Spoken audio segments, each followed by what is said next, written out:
All right, people, sit down. We got a long one today. Mega exciting Lost Media news today. When it comes to Lost Media, there are some real white whales out there in the Lost Media ocean. And I feel like, for me right now, my number one thing that I want to see is Coyote vs. Acme. And my number two is probably the long-lost JoJo's Bizarre Adventure Phantom Blood movie that was never released outside of Japanese theaters like once. And number three, the thing we're going to talk about today, is the infamously horrifying CW Powerpuff Girls reboot, a story so infamous in Hollywood that up to now it was just this horrible folktale that people would use as a boogeyman to tell the story about how once upon a time out-of-touch executives got control of the Powerpuff Girls IP and decided to reboot the beloved 1990s cartoon as an insane, gritty, weird, sexually disturbing CW show for adults. Now, as per my policy, I cannot show you the trailer. This trailer is very hot. Lost Media Busters have it up on their YouTube channel. A lot of people have uploaded it all over Twitter, and it's somehow hanging out at Internet Archive currently if you want to snag it and watch it for yourself. But I think I can get away with showing you screenshots because I think I can at least show you the screenshots without risking a copyright strike. Oh, but update. Since I started working on this, I want to say about 60% of the unedited uploads of the first trailer have already been smacked down by Warner and CW lawyers. Okay, update 3. In the 24 hours since this leaked, a bunch of other people who upload either the original video or reactions to it got mega copyright strikes from a really vicious WB lawyer who is individually blamming individual videos. It's possible that this thing was deleted for a tax return, so it legally cannot see the light of day. So I'm gonna just play this one safe and do my best to try and assemble this one from public domain stock images. But Variety reported on it, so it does seem like it's big enough that kind of everyone saw it who's going to see it. But yeah, if this video goes down, please consider subscribing to my Patreon. I lost both of my jobs this month, and if my video gets taken down by the CW or I otherwise get sued, I don't have money to cover that. I might have something else just as good for you guys on my Patreon if this goes down, and otherwise, Patreon subscribers get early access to whatever the hell is going on with episode 2 of Immune Busters, and all proceeds from my Patreon will go towards paying the animators currently working on episode 2 of Immune Busters. So please help my Patreon. It's currently only bringing in $5 a month currently.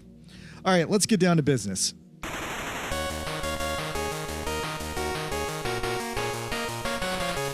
Okay, so if you don't know, let's go over the Powerpuff Girls from the beginning. The Powerpuff Girls was this little cartoon show made in the late 90s by Craig McCracken.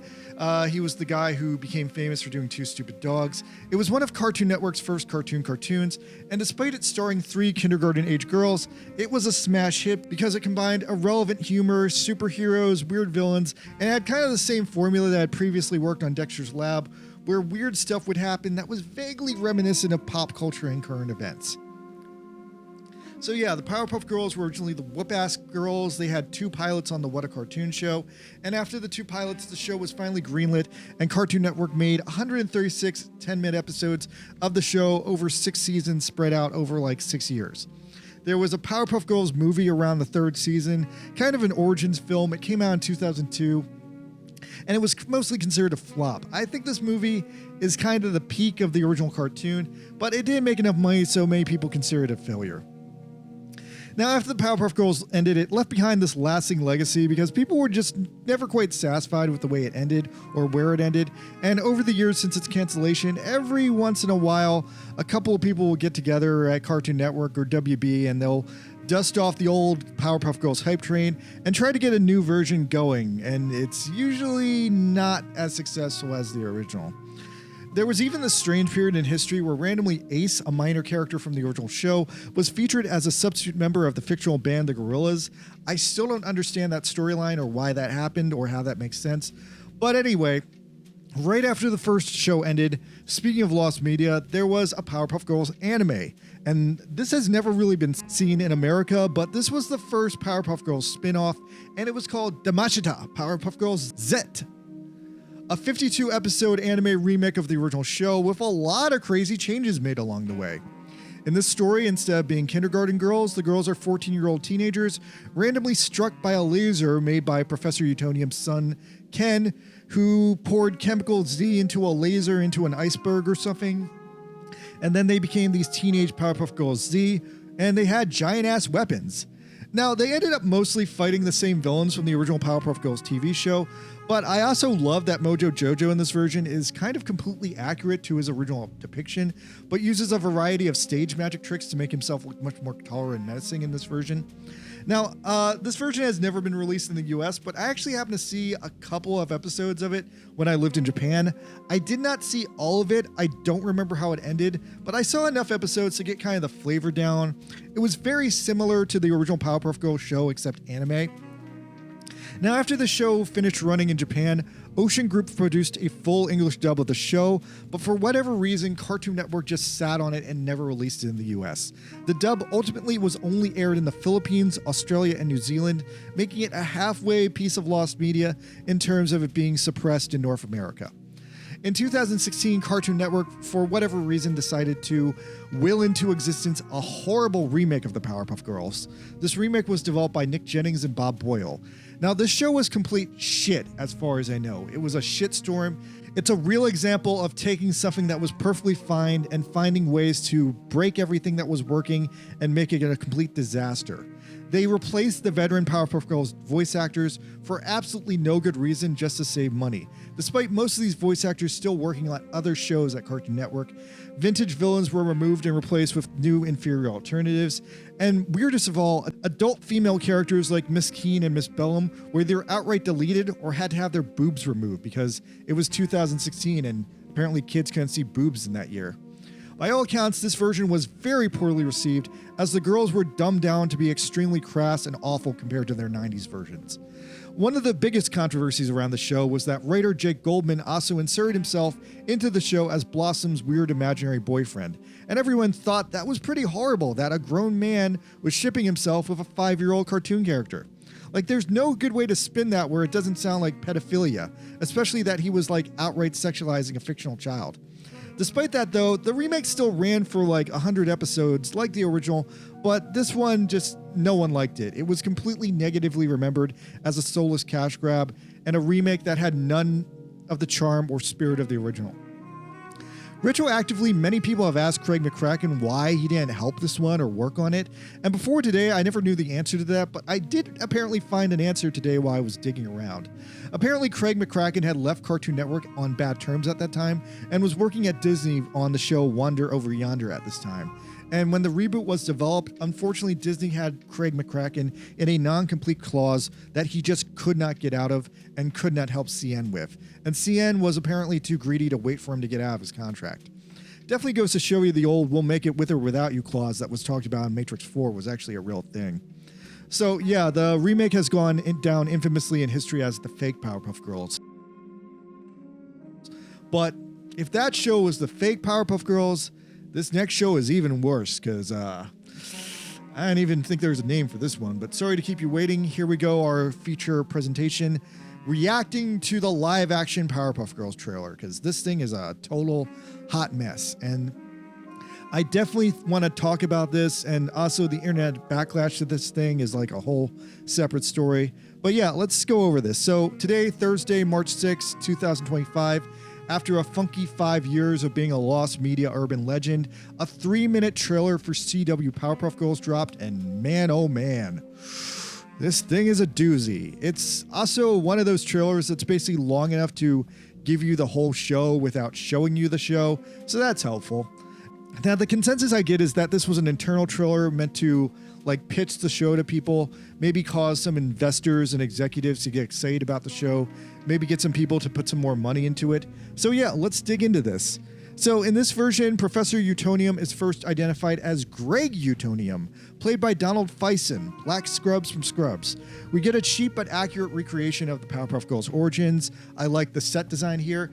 And yeah, so this posits a bizarre reality where I guess in the 90s, the Powerpuff Girls happened as a real historical event, and then almost everything that happened in their cartoon also happened for real. So I guess the talking dog was there and all that other crazy shit.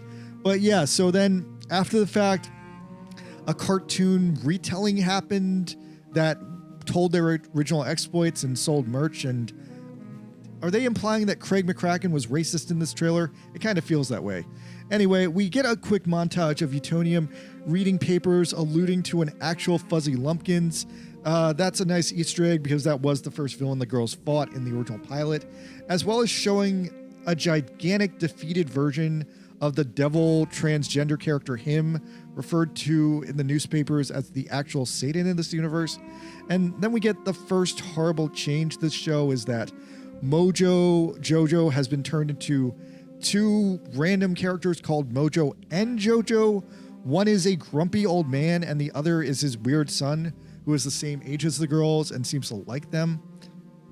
Now, I've heard from various leaks about the show that this was actually a red herring misdirect, and eventually somehow these two would eventually become or lead down to a more cartoon accurate version of Mojo Jojo, who was a monkey.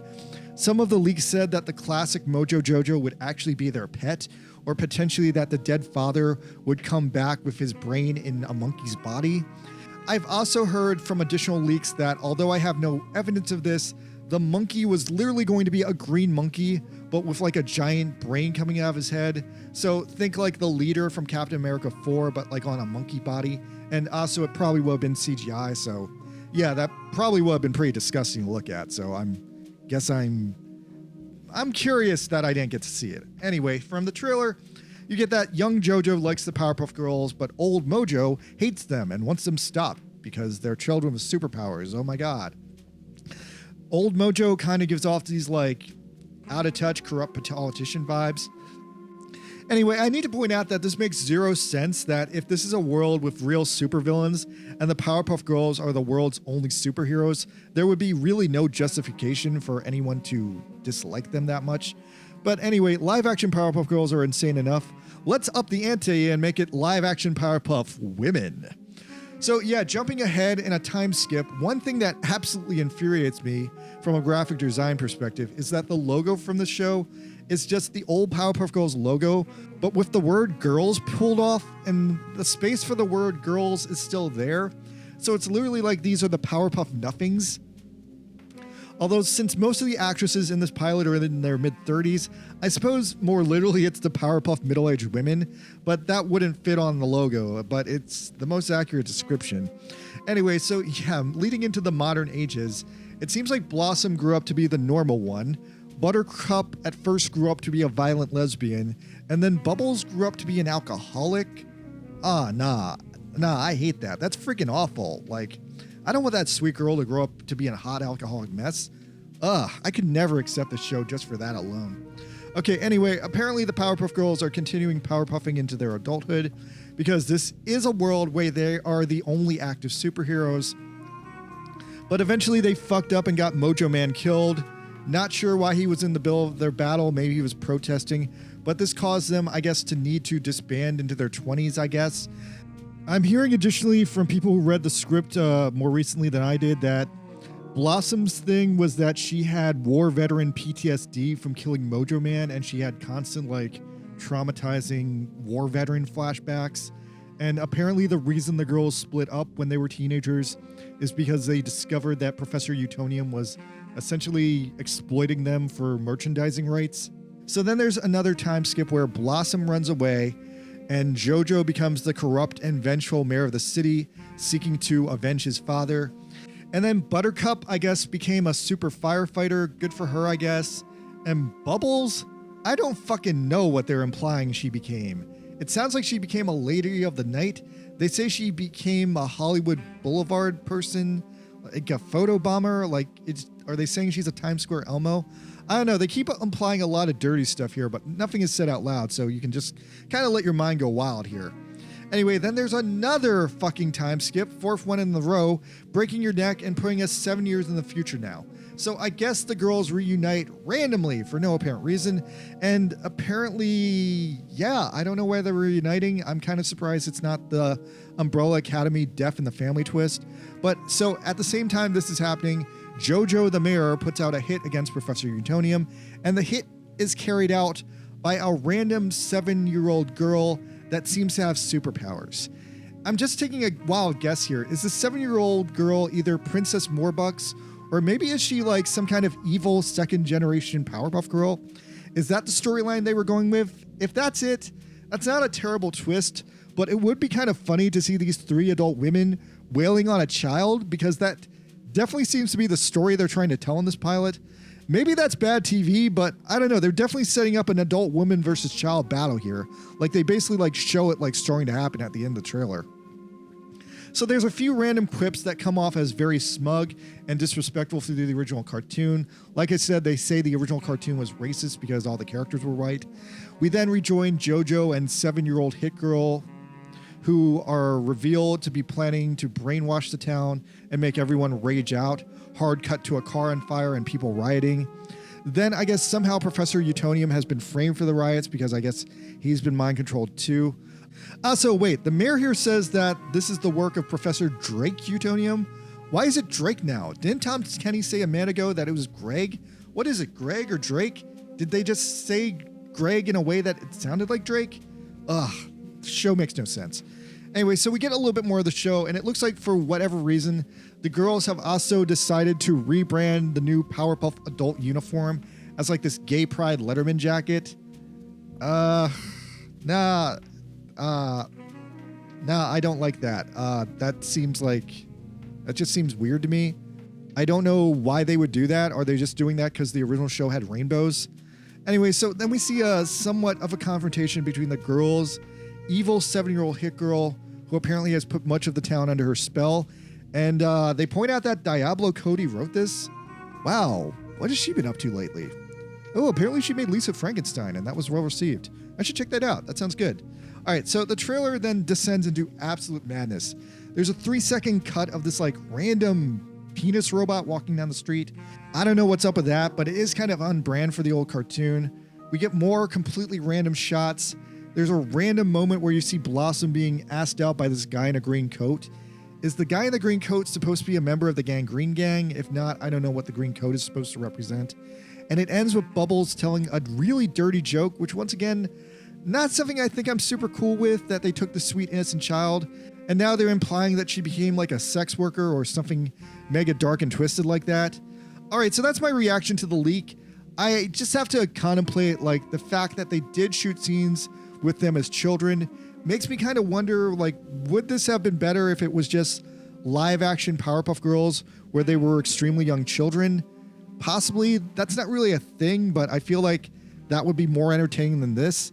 I think the main thing that's making people spit out their milk at this one is just the massive borderline culture shock between taking something that was like, you know, a sweet, innocent, low stakes children's entertainment show and reimagining it as this grim, gritty adult soap opera with like all these disgusting adult problems. Actually, since the trailer has been leaked, I now have to wonder if this might end up getting like a Deadpool-like treatment where because the trailer was leaked, it railroads the project back into existence. I kind of super doubt that, at least definitely not this version of this because this version is dead. But I'd say worst case scenario is WB sees this and they decide to take the idea out of the vault and develop yet another new live action Powerpuff Girls project. But I know there's a new Powerpuff Girls cartoon in the works, so I think that blocks the idea from happening by default. Anyway, yeah, so the reactions to this one have been very, very hot. There were definitely a mix of people who were willing to give this one a chance after seeing it, but most people reacted to this one with fire, fury, and vitriol, and a variety of other conflicted and horrified emotions. The story actually blew up so hard that Variety actually commented on it, so it is news around Hollywood that people are like being like, oh, this almost got made. But anyway, it didn't get made, so that's a good segue to talk about why this thing doesn't exist. So the show was first known as public knowledge in August of 2020 when it was first going into development and they were looking around to like cast people to be in it. The pilot was actually shot a year later around spring of 2021. And so as far as I know, there were actually 2 pilots created from the show, but I'm not sure if they were actually 2 different shoots or if they just re-edited the original pilot. The data I have tells me that there was a ridiculous pilot and a grounded pilot. And unfortunately, from what I just watched, I have no idea if this was a trailer for the ridiculous version or the second, more grounded take. I'm gonna guess this is a pilot for the ridiculous version because it was overall kind of funny and it did have that 3-second clip of the penis robot. But it's funny because that's a total guess on my part and that's all I know. And the only version I've ever seen is this version. So I'm completely free to imagine that there could be a version that's more ridiculous than this one, or a version that's more grim, gritty, dark, and serious than this one.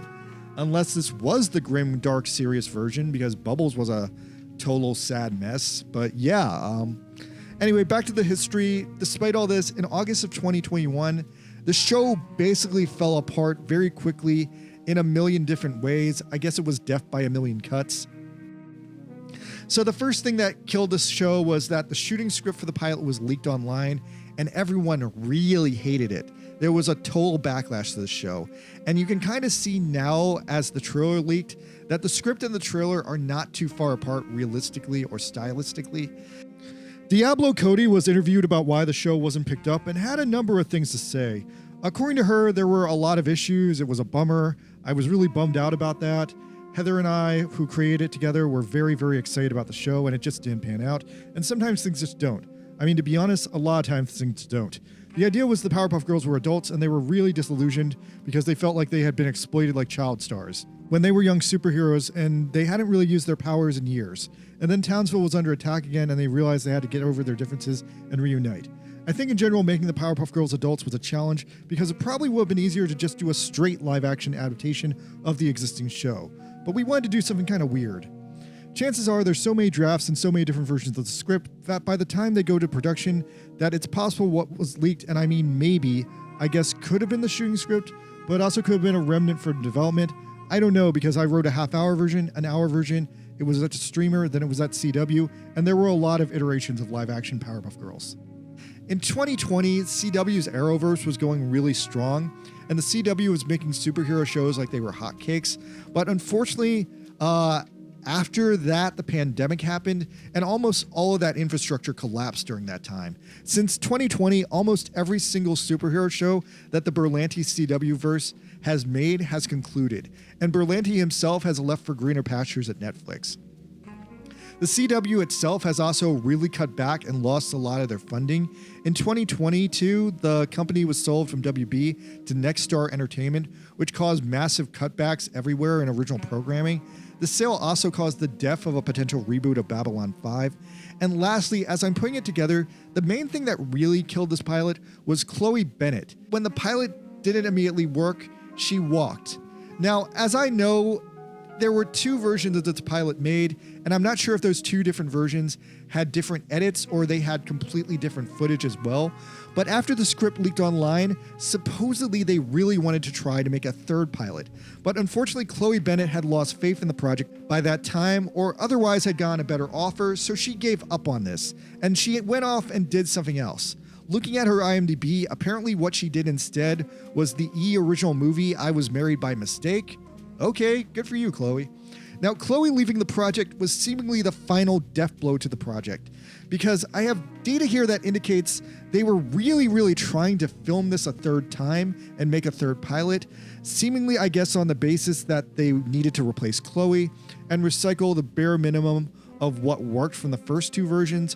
But what is interesting here is my data says that the third pilot just fizzled out when Chloe could not be replaced.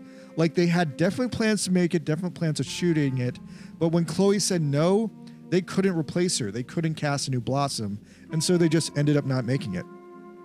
Finally, the project was made extra dead and buried when Craig McCracken supposedly was finally courted back to Warner Brothers and Cartoon Network to make a 7th season of the original Powerpuff Girls show, which is what we all actually wanted in the first place. Now, this show has yet to still manifest, but either way, a new Powerpuff Girls show is supposedly coming, and this version will never be. Overall, this is just so fucking crazy, guys. I think this show would have been unredeemable and awful. It's tonally all over the place, and I don't like it. I'm left here asking to myself, do we really need live-action Powerpuff Women as a show, as a movie, as a thing? Well, I think there's definitely a universe where we could have gotten a less offensive version of this. And again, I think that the most least offensive version they could have done would just be live action Powerpuff Girls where it's still kids. I think any adaptation where you take a kids entertainment show like Powerpuff Girls and take it from a goofy kids cartoon into a dark live action thing with adults is always going to be just super awkward and bad at the end of the day. It's kind of funny how in line it is with like those bad College Humor skits or bad like skits on SNL where they remake old cartoons like this and show how bad they would be with like adult actors.